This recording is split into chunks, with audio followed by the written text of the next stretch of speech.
This is Jennifer Merrily.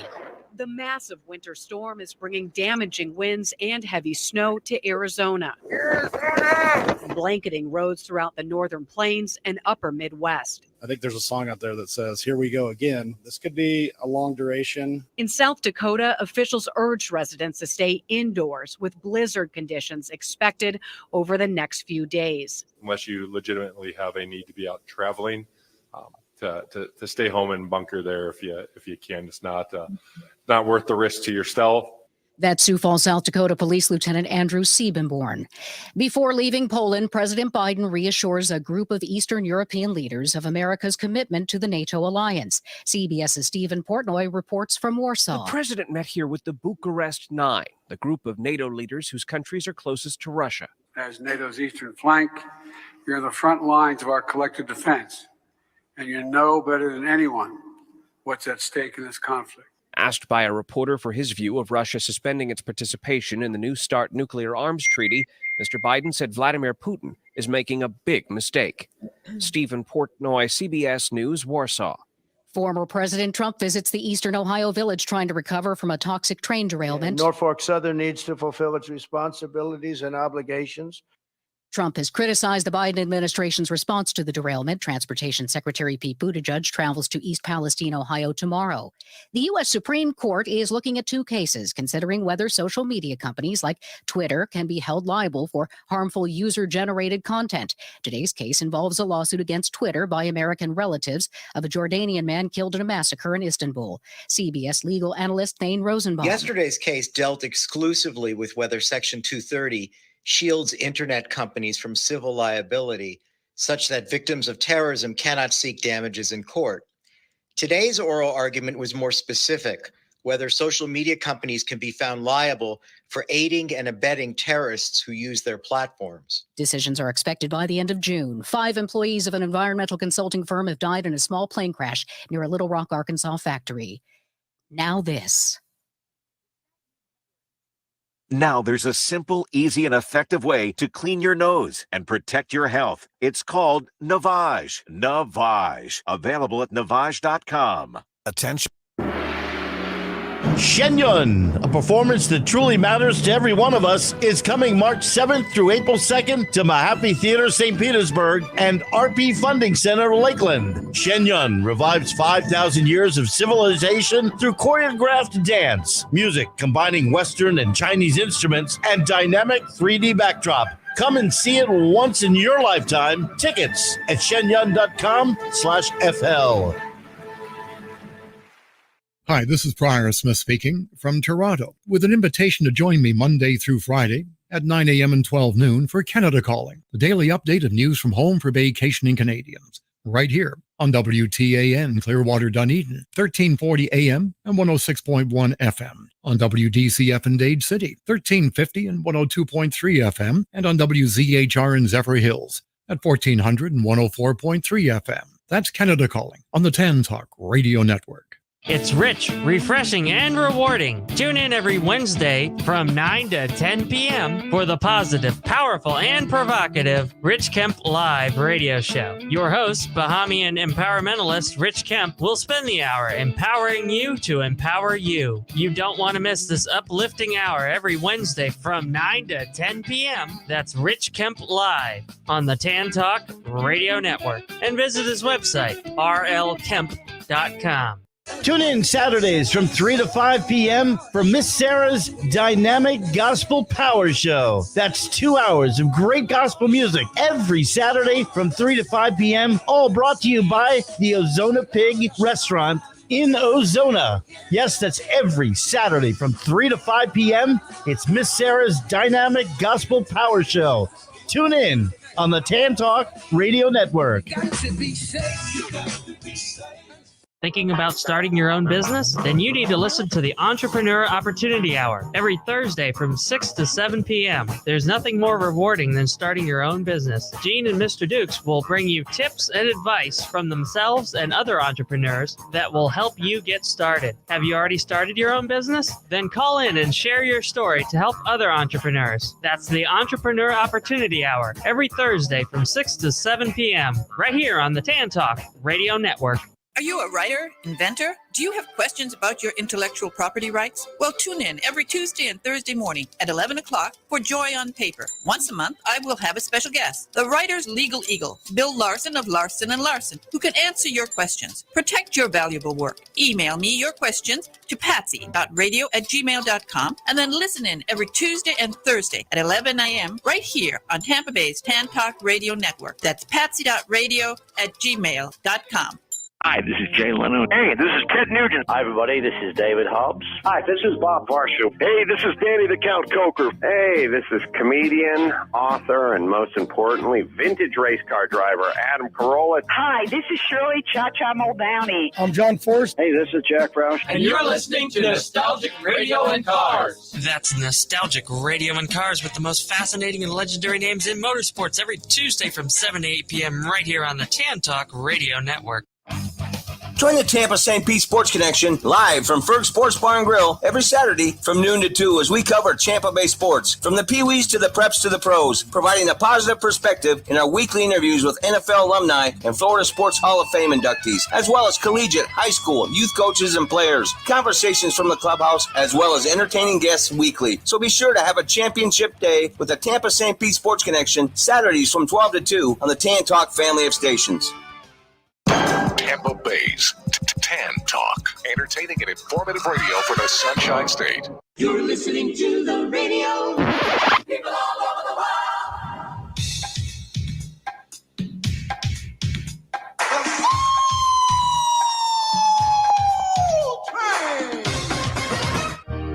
The downtown trains are full of all them Brooklyn girls. He took the midnight train going anywhere. He's leaving on that midnight train to Georgia. Leaving on the midnight train. Baby, on the downtown train. Come on, baby, let's go listen to the night train. Come on, baby. Chug a motion like a railroad train now.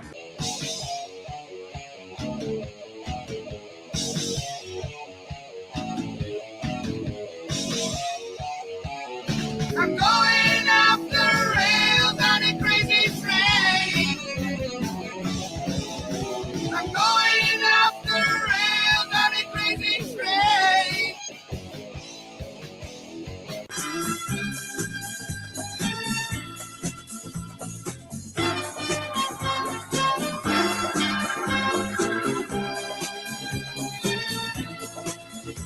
Sounds like the Chapters Wrap. Hey, you! This is Dance Reaction. Let's go to the disco by train. Have a nice trip.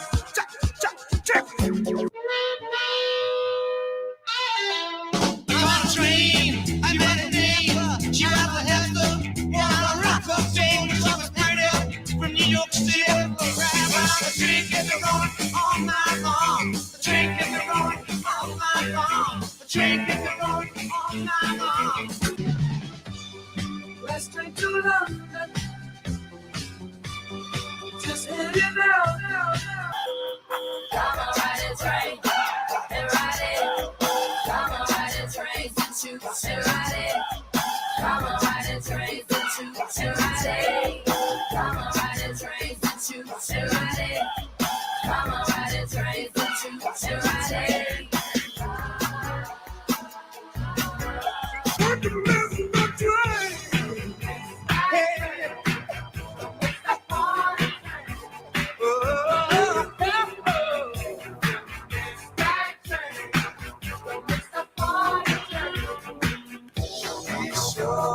Get your ticket. Don't you miss it. Don't touch that dial. The Chapters Wrap with psychologist Steve Vaccaro starts now.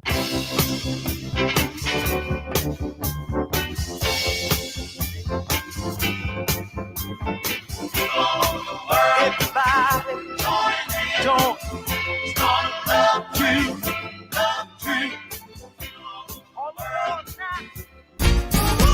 Here come Rock and Roll Hall of Famers.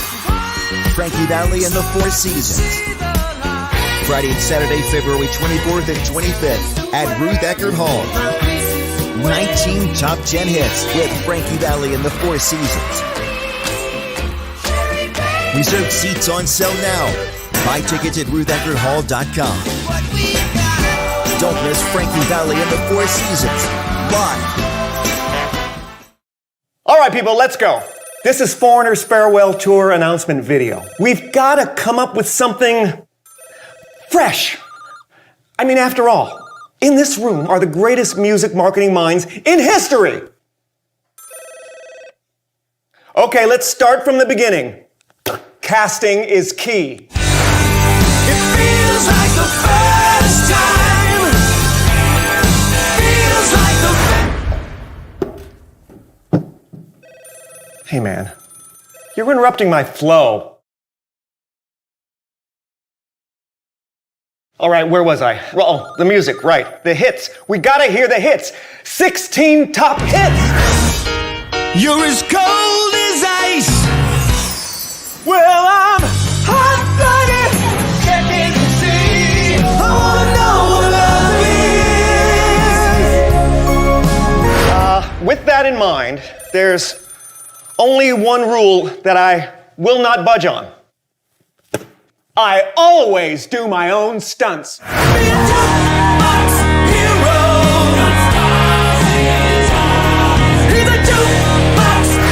That's the direction I want to go. What do we think?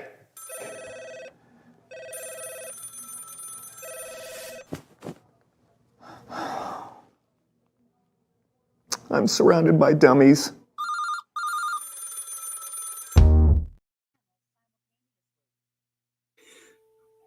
Wow, we are back on Tan Talk Live. The Chapters Network is now on Tan Talk again.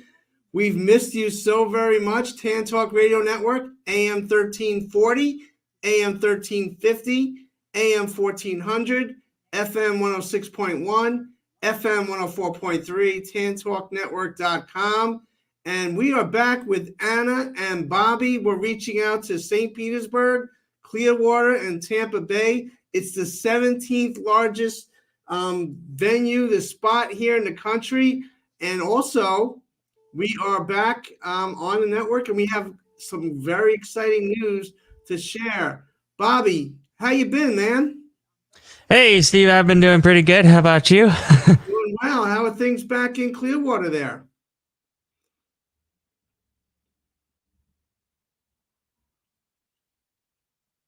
All right, well, we lost Bobby, but we have Jill Martin, who's going to guest co-host with me tonight. Jill, welcome.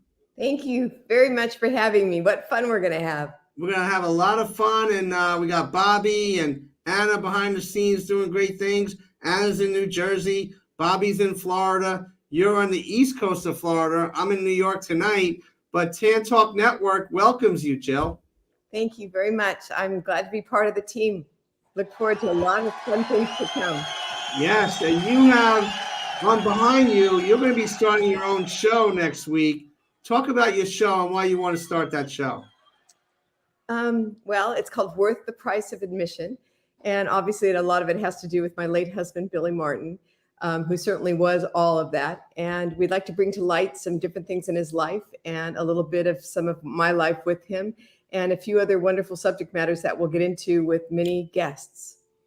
Got many, many guests. We can't wait for the start. And if you want to join in this love train, 727-441-3000. That's 727-441-3000. We need you because our show, Bat Boy, is going to be in Florida again on March 18th and March 19th. And all the proceeds are going to HEAT, which is a program that helps veterans deal with PTSD through honoring them, empowering them, assisting them, and training them. And they have a wonderful staff there. And part of that show on March 18th, we have Tampa Bay legend Orestes Destrada, the Big O, is going to be playing Reggie Jackson that night. You gotta check this guy out because Orestes he does so much great work in Tampa Bay area, not only on camera, but behind the scenes in all the Latino communities and also around the Japanese culture too. He served in Japan doing his baseball thing there, but more importantly, he's bringing people together. Oh, are you there, man? Of course, man. After that introduction, how could I not be there? I was at the edge of my seat. First, you started with legend, and I'm going, well, maybe in my own mind. But listen, it's a pleasure to be on with you and with Bobby and with Jill. I'm a diehard, old school, out of the womb Yankee fan, baseball lover, and all things for good community here in the United States and even abroad. Now, you came up with the Yankees, so you got some Yankee blood in you. No doubt. I was born in Cuba, and I always say that, the Yankees are kind of Cuba's team. When you think of Yankee, you think of Americana, Cowboys, Yankees, it's all good stuff. So when we came here from Cuba when I was 6 years old, obviously that was a team that all my family kind of supported, and it was a pleasure for me to work my way up the ranks, A-ball, AA, AAA, won championships in all of them, and then finally got a chance to, play in the big leagues for a minute. And then I moved on to continue my career with Pittsburgh, Tokyo, the Marlins. It's been wonderful before I got into broadcasting now as my 20th year. Now, Tokyo, let's talk about that for a second. We're only going to keep you on for a few minutes because we have a big show, and we got exciting news that you're going to be doing down the road. But when you went to Japan, Tokyo, how was that for you? It was beautiful. I was kind of been a little bit of a up and down with the Pirates and not getting to play every day. So I made an executive decision. Me and my family went over there. I figured maybe I'll play for a year, can always come back as a free agent. Man, it ended up being 4 years and won 3 championships. And I had a wonderful time and set some records, went back to the Marlins and led them in home runs and RBIs in the inaugural year. And then after the strike, I went back to Japan. So Japan has been great. They're going to be playing again now to come this spring in the WBC. They've won it twice. So they're obviously an impact country when it comes to professional baseball. You mentioned WBC. How important is that for baseball and people from all internationally to participate in that? It is. I mean, obviously it's I don't think it'll ever match up to the World Cup soccer, but to some degree, it's a great concept. It brings a lot of countries together. It introduces a lot of baseball especially to Europe and other countries. But the bottom line is that it's a love fest of baseball and countries. This year, probably the top 4 are going to be U.S. trying to win again. They won in 2017, and obviously because of COVID, there's been a 6-year lull.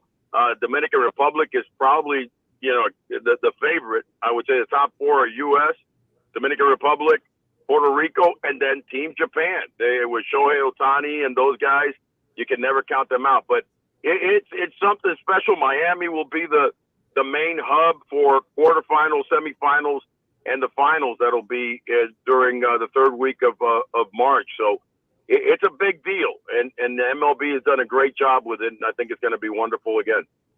Real quick, our Bat Boy Returns play is coming to Florida March 18th and March 19th. And you're great friends with Ray Negron for many years. Talk about Ray for a second.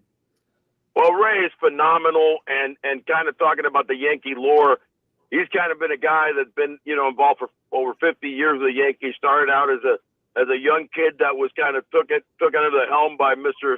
George Steinbrenner, the boss himself, and did some incredible things. And it's interesting that Jill is on the show, and because Billy Martin is, front and center in that production, and Ray is the one that kind of, as a teenager, kind of was a mediator, bringing Billy, Thurman Munson, and Reggie, kind of keeping them together. And I think that it's a testament to what Ray has done beyond, being a Yankee. He's an incredible community guy. And a second, third, fourth chance type of guy that he helps people out. So very proud to be a part of it. I'm not an actor, though I did stay at a Holiday Inn Express last night. But no, I'm just kidding. I'm excited to play Reggie, Tony Perez, and probably Dave Parker were my guys growing up in the 70s. So to be able to try to help recreate and also raise awareness and funds for the Heat program by playing Reggie is going to be one of my special moments in my life. So I hope I don't disappoint. Wow. Oh, So Jill, when you hear this, what are you thinking? Well, Orestes, many of us have followed your fabulous career, and I have not seen Bat Boy yet. I'm a newcomer to all of this, and I've heard so much about it. And when they told me that you were going to play Reggie, I just think that's fabulous, and I cannot wait. I'm going when they go to Tampa, and so that's going to be great. Listen, when I yell back at Skipper Billy Martin, take it easy on me because I got to play the part real. But that was a crazy time in Boston that time. That's okay. We'll have a good time. Thanks for the. Hey, I love Billy Martin, and he is definitely not only a baseball legend, but one of those Yankee lores as a player and obviously as a manager many times because he was fired and rehired a few times. But I was a huge Billy Martin fan. Well, Orestes, I just have to tell you, he had a lifetime contract. And a lot of people didn't know. And George, he just kind of moved everything around and brought everybody back. Yeah, and I know Ray and your son, Billy Martin Jr., became very, very almost like brothers and grew up together a lot. So I know there's a really neat connection there. And I look forward to, getting to know him also a little bit through this play. That's fabulous. We'll do that. So, Jill, real quick, Arista, stay on the line for a second. Jill, when you think back on Billy during those years on the field and obviously as his wife off the field, what's the first couple of things that come to mind? The laughter, the fun, the love, his ability to work with young people. And he wanted to win. I mean, as we all know, he would have played Hitler, Mussolini. It wouldn't matter if they had gone out there and done the job. He really believed in himself and he believed in what he was doing. And, so many times in our lives, people have talent for things and they accomplish great things and we know how that works. But when you add passion to that, I got to tell you, look out. And I want to say, because I got to play for a couple of years in Pittsburgh for Jim Skip Leland, who was, a little general, if you will. And probably I would say, and you still being, following baseball, Jill, probably reminds you a little bit of Billy because there was a feistiness and kind of when a guy like that, though not huge in stature like some Dave Winfield or something, walks in a room, I think they commanded respect. And I feel that Billy had that type of passion and command. He did. Yes, he did. And before we let you go, talk about how important it is to help veterans in general, but this production of Bat Boy in March 18th and March 19th, we're trying to sell the place out. No doubt. It's $10 tickets. That all the proceeds, 100% of the proceeds go to HEAT and to help with these veterans deal with PTSD. As a psychologist, it's very important to get that word out, but we don't do it this is not a moneymaker. This is to help causes, and I salute Ray Negron for doing that. But why do you want to be a part of this? I want to be a part of this because number one, I'm a out of the womb Yankee fan, so it's a neat production. But number two, like you said, I'm very involved in the community, both the Tampa Bay and also being a Miami guy all throughout Florida. But I think that we cannot do enough for our veterans from any war or involvement that we've been in, from World War II, the Vietnam War, Korean War, and our troops now. Listen, a lot of them come back and you don't realize what they go through. They don't even sometimes realize it until years later. And the PTSD is traumatic.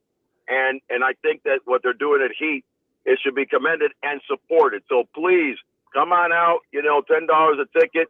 I have a signed Reggie plaque that he signed for me many years ago that I just found the other day, this past weekend, and I'm going to bring it with, and we're going to try to do something maybe after the play to try to auction it off or, give it to somebody because I kind of feel it in my heart since Reggie's involved with that. And so by all means, whoever's listening, know that I'm going to bring that with me and then I'm going to actually give that away to somebody. So let's get out there, have some fun. Spring Hill's a wonderful area, and I know there's a lot of Yankee fans out there.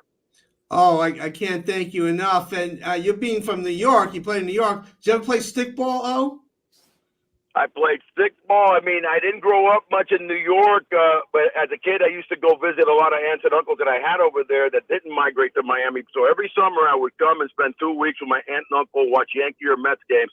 And of course, I played stickball and then pick up basketball because I was my second love is basketball, and that was the deal, man. So you know, you if you're from New York, you got to be passionate Yanks or Mets, and I was one. So having played for them, all I wanted to do was to get up and at least have my first taste in true Yankee uniform, and I got that, and I'm so very proud of it. There you go. Well, I'm bringing my stickball bat. I'm going to give it to you, and I'm going to strike your butt out on 3 pitches. How's that? Oh, man, dude, listen, okay, you know, we're going to keep this tape, and then after the play, we'll come back on, and Jill, we'll see what happens with that, you know, because I don't know. I don't know about that one, dude. When you strike out, I want you going to your Reggie Jackson thing, so, all right? Listen, Reggie struck out thousands of times, but if he gets you, you know. So, and I'm going to do my Reggie pose when I do get you. Big O can still hit. I just can't run. There we go. Oh, we love you, man. Thank you for being a part of this. Guys, that's wonderful, and I look forward to being there. And by all means, I will say it again. You know, go onto the website and come on out and have a fun time with us on the 18th and 19th. Thank you. God bless, man. We'll see you down the road. God bless you. All right, Jill. Thank you, Stevie. See you soon. Jill, what do you think of O? Awesome. And you know what? We should support our veterans. My stepfather is going to be 90 years old tomorrow. And Billy was drafted twice. Yeah. And you know, we have to send our prayers out to the Carter family. Jimmy Carter is the oldest living president. He's 98. He served our country well, and he supported the veterans big time. So our thoughts and prayers go out there. But before we get into your career, young lady, how did you meet Billy Martin? Working as a photographer. I was very fortunate. My uncle was vice president of the Los Angeles Rams. And when he found out that I had a passion for it, he really pushed me and obviously opened many doors. And so Billy was managing the A's. This is 1980. And I was there photographing another ball player during the Old Timers Day game that they were having, the Angels. And so I met him then, and he asked me to meet him. I didn't want to go alone, so I brought my roommate with me. And so I met him at a place next to Disneyland, and we sat in the evening talking, and that's how it started. Wow. And before we get into your career briefly, because we have an exciting guest, talk about Billy Martin Jr., because he does so much. He's an agent. He works with young people and ball players, trying to guide them through on the field and off the field. Talk about him for a second. He's an amazing young man. He looks very much like his dad, and he loves baseball.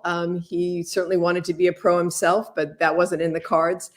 So he really, followed his dad around most of his life and learned the game and learn the players. And that's what he wanted to do, is become an agent. And so he has got some really good recruits that he's with right now. And hopefully they'll have great success. He lives in Texas, has 3 children, and everybody's well. I'm lucky.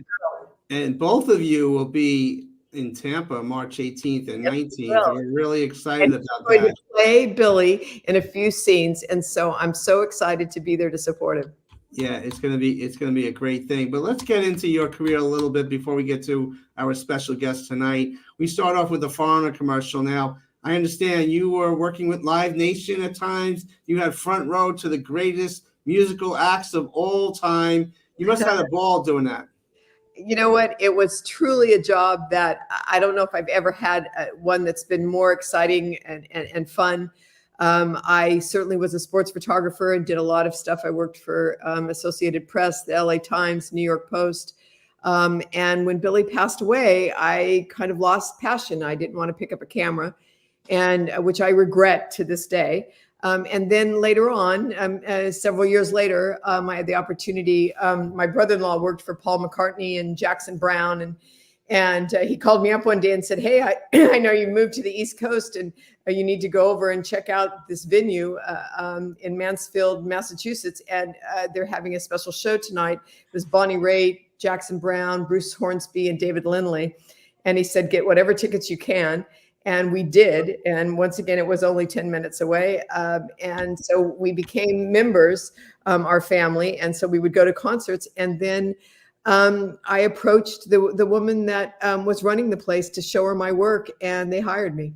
And it was truly, it's not a great job that pays well, but the people and the things that you saw and the music that you could listen to, sometimes you didn't know whether you were supposed to laugh, giggle, take a picture, walk away.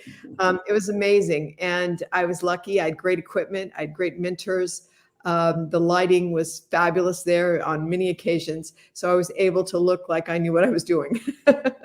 This is the Chapters Wrap Wednesday Night Live. We return to Tan Talk. If you want to join this love train, please do at 727-441-3000. That's 727-441-3000. We started with Foreigner. We're going to play a little game.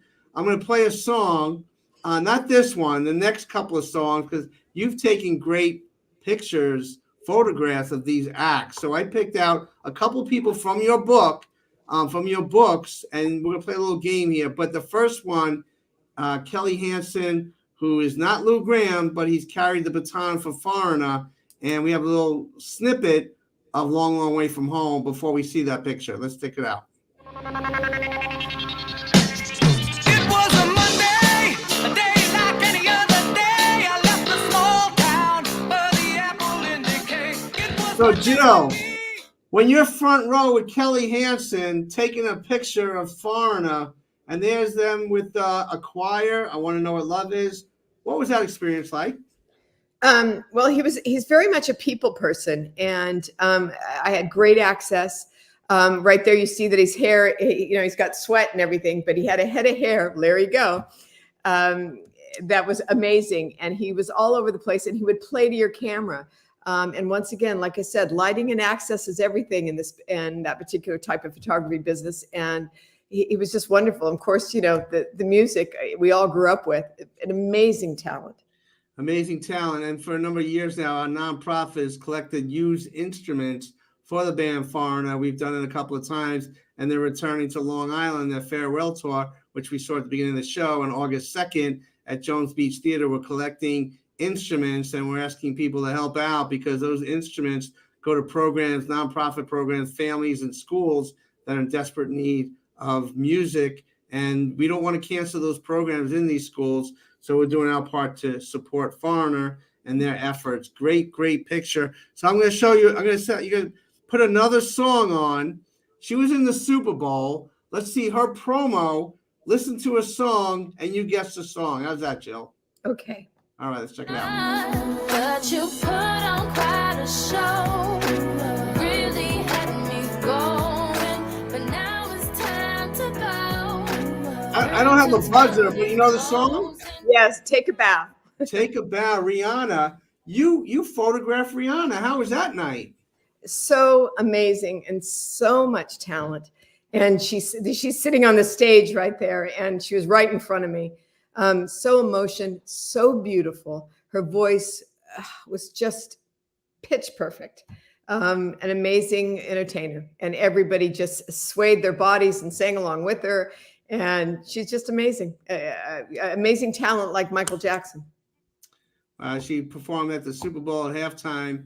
Her performance outdid the Super Bowl game itself and people watching it around the world. So they say, very controversial, but it was a very great musical performance for about 20 minutes at halftime during this year's Super Bowl. Here's another guy, Willie Nelson. Let's put a little snippet song and see if you can guess that song. I like you cause you like to stay up all night, and I like the way you do me when you do it just right. You threw a weekend party and it lasted all What do you think, Jill?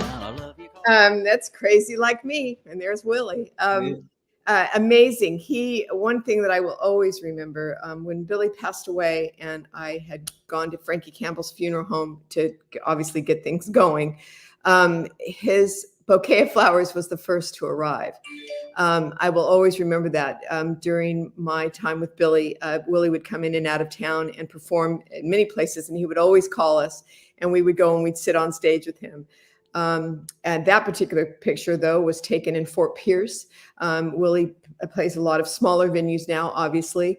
And that's an amazing venue, much like the old movie theaters that we all grew up in. I mean, I know I'm dating myself, but that was taken there in that venue. And he is a great guy. His staff is fabulous. The crew is fabulous. And he really opened his doors to me that evening. And I will always be grateful. All right, we got another one. Let's play that song. It's got a little Tom Petty action. Let's check it out.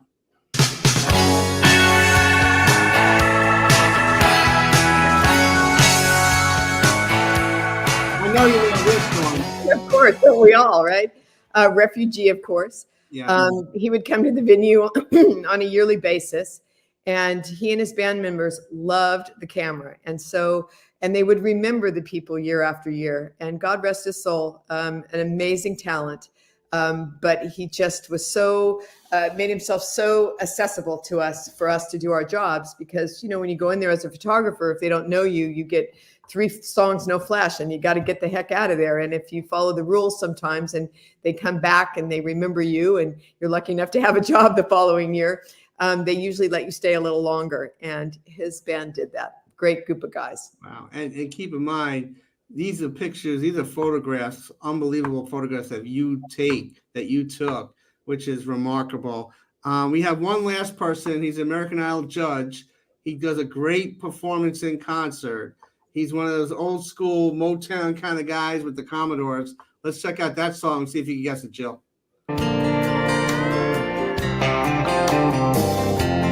Stuck on you. Well, if you can't get that one, he says the fellow right there. Well, I certainly fell in love to that song, that's for sure. Just the evening that he came and where these pictures were taken, the lighting was amazing. He captivated the audience with his style, his grace, his voice. Once again, it bleeds of talent and very kind and good to his audience. I was very lucky to be in the position I was in that night. And once again, the lighting was perfect. Wow, these are amazing photographs. As a fan, we'd have to sneak out cameras in and chance that the security guard was going to take them away when you took that picture, and then you lose that footage. And then if you were lucky enough to take the picture, then you had to get it developed. There was no cropping, there was no nothing like that. Whatever you got. But you were there getting paid, first row, having the time of your life. Unbelievable job.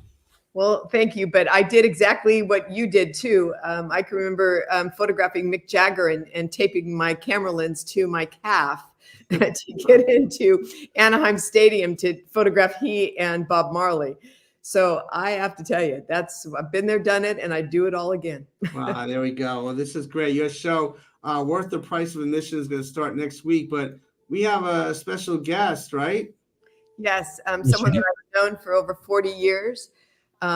She was one of our finest stunt women in the country, and she was married to an incredibly dynamic man, the actor Ken Howard, and Linda Fetters Howard.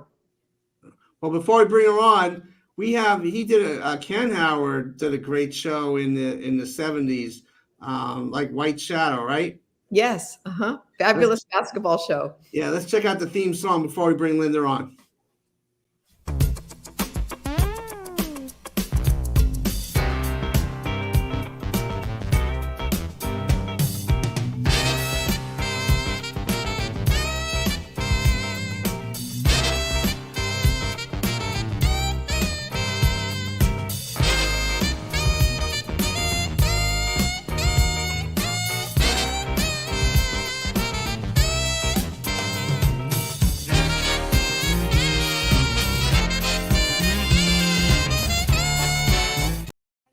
I love that show.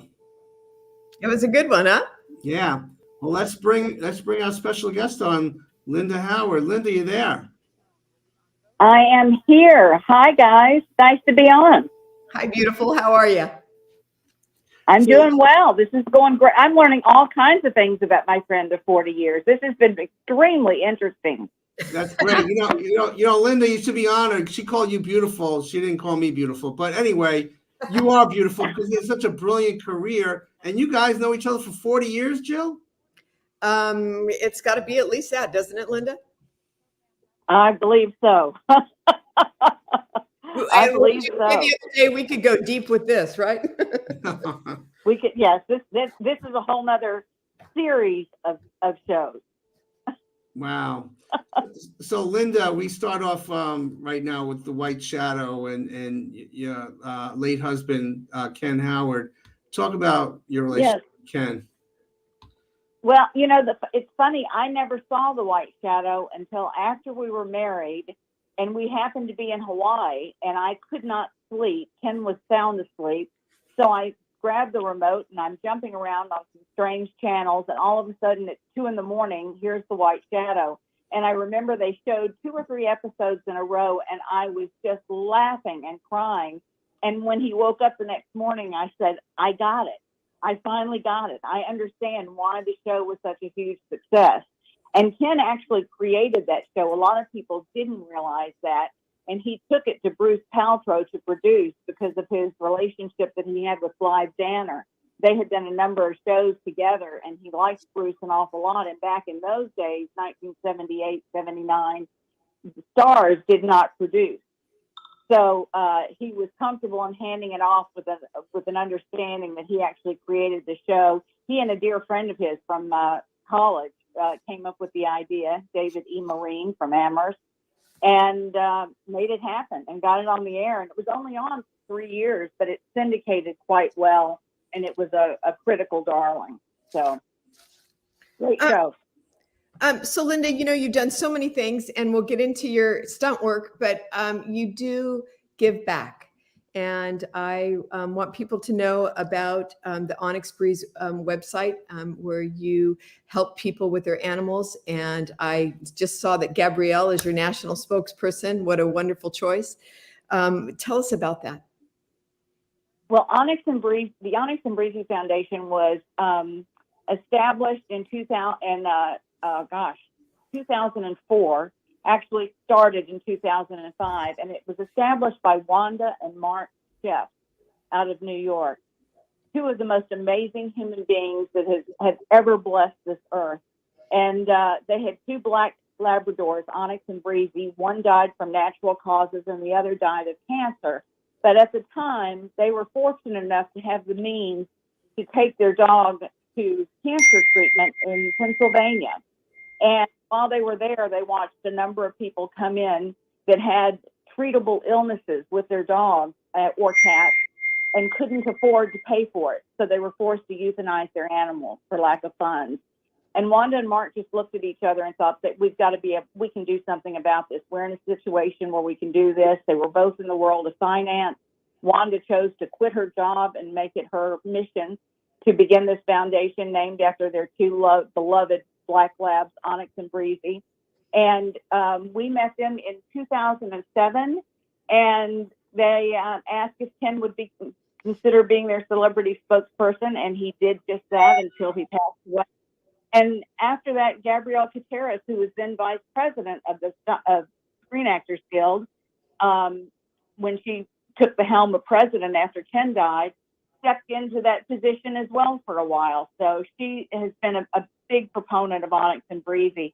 It's a wonderful organization. They created a plan and a grant funding campaign that you can apply with an application, and we will pay the vet directly for emergency surgery. If you need food, we will buy the food and get it to you. We know where every single penny goes. Everything else that needs to be is underwritten by Mark and Wanda Sheff.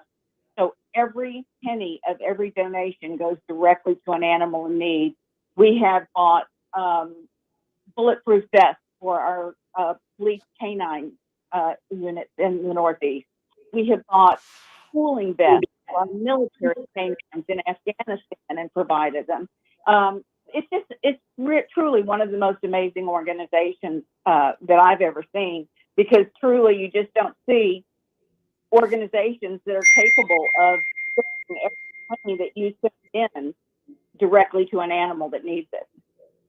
Well, it's just a wonderful thing that you're a part of. And how can people help? And where can they find you or find the organization? Yes, thank you. They can go online to onyxandbreezy.org, and just for a very clear, it'll explain it all out on the website, how to donate. It'll give more background on exactly who and what we are. It gives many examples of where the money is spent. Spay and neuter programs all across the United States we pay for. That's, of course, one of our biggest problems there is overpopulation, and beautiful, healthy, loving animals being killed for lack of space every day is just unacceptable. It's just unacceptable. So we have to do better. So yes, so they can go to onyxandbreezy.org and get all the information they need. Okay, well, thank you, Linda. And let's talk about what you did when you were when you met Ken. How did you become a stunt woman? Well, I was doing stunts before I ever met Ken. I had been raised in the South, and my mother and parents were desperately trying to raise a Southern belle. And I had a brother who was 9 years older and very athletic and played football. And of course, I adored him, and I wanted to do everything that he did. So my mother was smart enough to put me into things that were socially acceptable at the time. So considering it, when I was a young child, back when the dinosaurs roamed, they didn't have, we couldn't play soccer. We couldn't play baseball. We couldn't play basketball. Girls weren't allowed. Our whole sport in the South were beauty pageants. I mean, as ridiculous as that sounds, that's just the honest to God truth. So she put me into dance classes and acrobatics and gymnastics. And so along the way, I managed to develop a really great foundation for a stunt career that was just a pipe dream. I never thought it would actually happen. And I was just very fortunate that when I moved to Texas in the early 80s, I was in the right place at the right time, managed to get in the back door, and then stayed there for about 5 years in Texas before I decided that if I were really going to pursue my career and take it further, I had to come to Los Angeles. So that's when I moved out here. And then you became one, and then you were also vice president. Am I understanding that correctly? I was lucky enough to join the Stunt Women's Association of Motion Pictures, Inc. And yes, I did serve as their vice president for 2 years, and then I also served as their president. So felt very privileged to be able to do that. Absolutely. And so tell me, what was your scariest stunt that you ever did?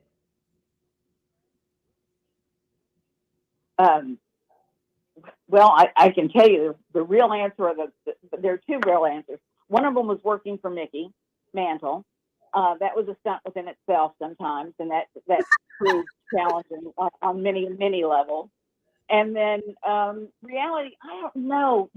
I never looked at them as terrifying or scary because we aren't daredevils. Stunt people are really control freaks because you have to get up and be able to do it again the next day. So there are so many precautions that are taken. There's more excitement than there is to be scared. I had opportunities to do some firework, which I really loved, and a lot of women don't get a chance to do that. And that was relatively easy for me because I could choreograph the steps while I was on fire, just like a dance routine. So that is where my background came into play and made it a bit easier for me. And from my gymnastics, I could tumble, and I could do stair falls, and I could do fight sequences, and it was all choreographed in my head, and I could make my body appear that it was out of control, but I would know where my body was at all times. So I was just really lucky, really lucky. It was a great background. As I was told by one of the most famous stuntmen, and then went on to be a director, Hal Needham, said, gymnastics is the best background you could possibly have for stunt work. Well, so I was very fortunate. I've seen many of the things that you've done, and I'm amazed to this day. And does one stunt stand out more than any other as you look back? I think I had more fun. Well, I don't know, guys. It's such a team effort. There's such a camaraderie amongst stunt people. So, gosh, we had so many fun times. But working on Star Trek V, I portrayed Catwoman, or Cat Lady, I guess it was called. It was a character where I did some stunts with William Shatner, and he was really wonderful to work with. Absolutely a gem. And it required me to have 6 makeup artists just for my character and 6 hours of makeup. I had 2 a.m. makeup calls at Paramount Studios just to get ready for the day to shoot. So that was quite an experience. Do you miss it? I miss the camaraderie. I do. That was just, it's like being on a team or a sports team, I would imagine, having never had that, something like that. But I do miss the camaraderie of it. That was really terrific. Okay, I've got another question for you. How did you meet Ken? We've got a few minutes left, and I'd love to hear the story. Okay, well, I'll try to do it as succinctly as possible, but it does take a minute. So everybody, grab a glass of water. I moved down here in August of 1985, and I had this great attitude of, well, golly gosh darn wow, I can do this, and it's going to be fine. Well, a year later, I had my mini nervous breakdown where I thought to myself, what on earth have I done? This is the craziest thing. I lost my mind, and it was 5 o'clock in the afternoon. It was hot. And I was crying so hard, and I call it the ugly Oprah crying. There was nothing pretty or mild about it. It was snot coming down the nose, just boo-hooing my brains out. And I almost ran into the back of somebody in 5 o'clock traffic on Sunset Boulevard, and I lived quite a ways away. And I thought, I'm going to have an accident on the way home. I need to stop. So I pulled off, and I went into the Bel Air Hotel, which is very reserved, very quiet, not a lot of tourists. And I just thought, I'll wait there until the traffic clears and I'll go home. And as I was walking through the front over the bridge, some tall gentleman that I did not recognize at all came and stopped right in front of me and looked down and said, "You are gorgeous." And I looked up, shocked, and said, "You're going to say that to me and you're leaving?"